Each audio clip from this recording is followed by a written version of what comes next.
about you, but talking about body stuff just makes me a little bit nervous. So I want to invite us all to just take a moment to take a deep breath in all together. And then let it out together. And then if you're willing and able, I want to encourage you to stretch your left arm really far out. And imagine you're reaching back to your ancestors. And reach your right arm out. Imagine you're reaching out to the future.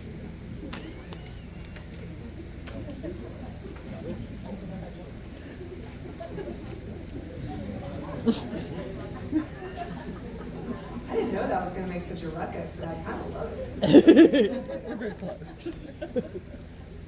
As a storyteller, and a story coach especially, I always encourage people to understand that yes, characters, place, setting, your most powerful tool is your editor. You can start and end a story anywhere. It all comes down to the editing. So where does my story begin? It might start recently. The story of being in this body, as I'm now fully into perimenopause, and trying to understand what it's like to be in this body, in this phase, and pouring myself a bath, and trying to romance this body, and making myself a bath, and trying to imagine me being like one of those women in the movies where I would put my hair up in one of those messy, cute top knots, and light myself a candle, and I would get out some chocolates. This time a DeKalb Farmers Market ginger-covered chocolate. But just as I was about to cutely get into the tub, knocking the chocolate off into the tub with my toe, and being like, no, I can save it, and scooping up the chocolate from the bath and being like, maybe I can save it, as the chocolate is clearly melting in my hand from the bath water, and thinking, maybe I need to think about my relationship with this chocolate.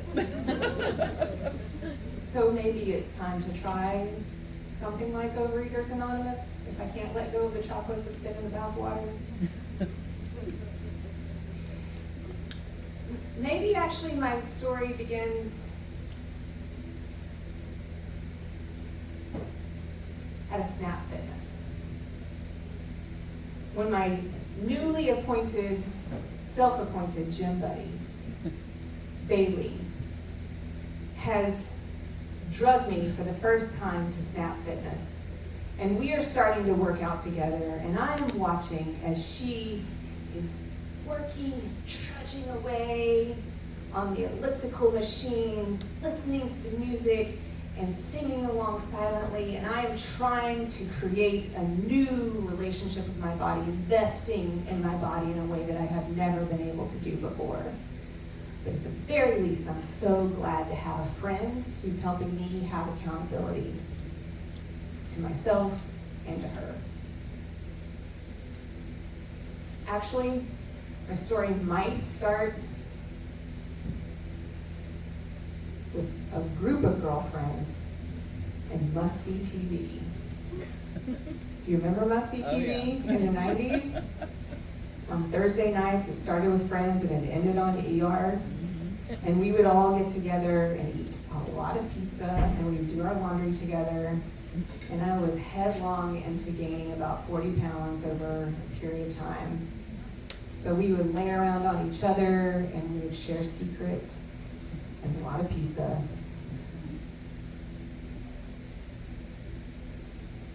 Actually, I think it might start a few years before that, standing in front of an aisle at Kmart, one of those pharmacy aisles,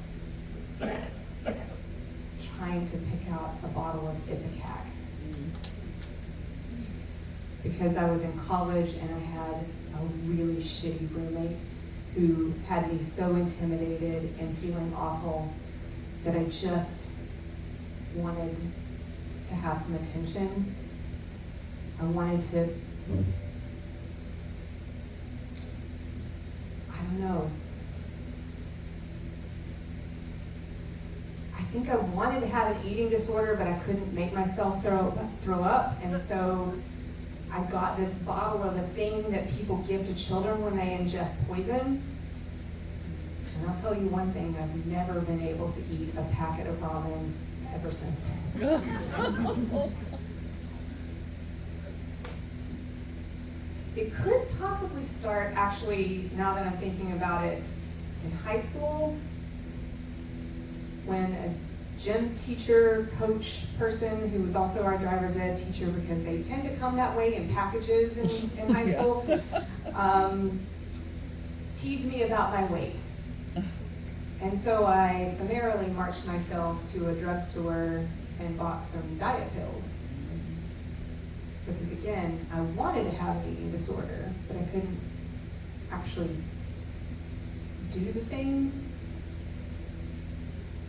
And the caffeine in the diet pills made me feel like I was coming out of my skin in a more visceral way than I always felt like I was sort of not comfortable in my skin.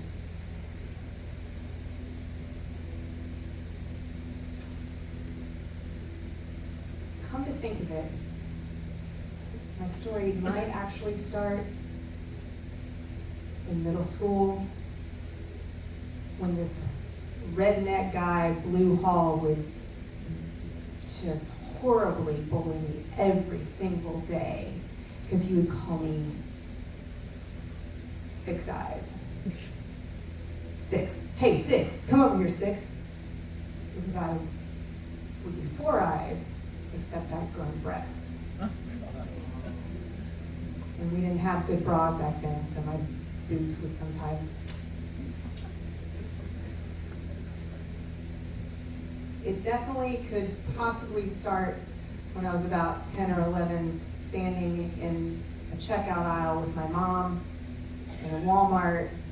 She looked around conspiratorially, almost like a drug dealer about to go down, and she just oh so casually threw some chocolate into our cart and said, "We just need a little something."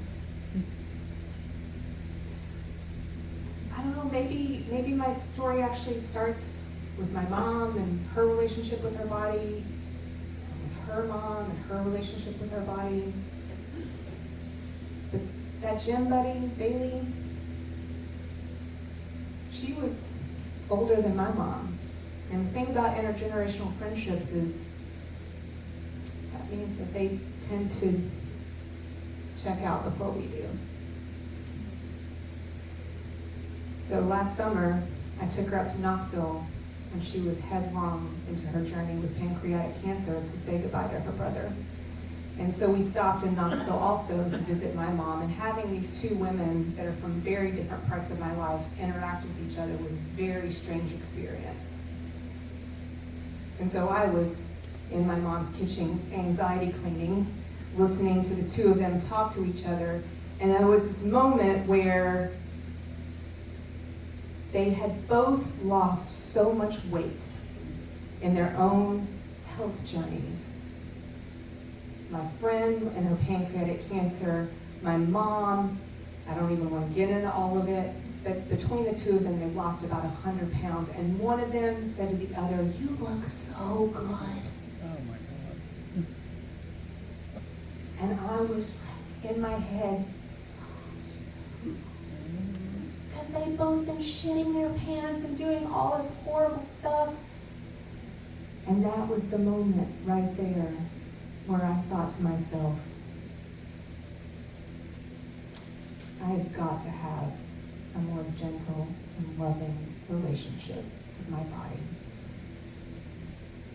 It ends right here. We all live in a body. And that body is going to end one day. So I invite us all to think about what that relationship is going to be. Thanks, y'all.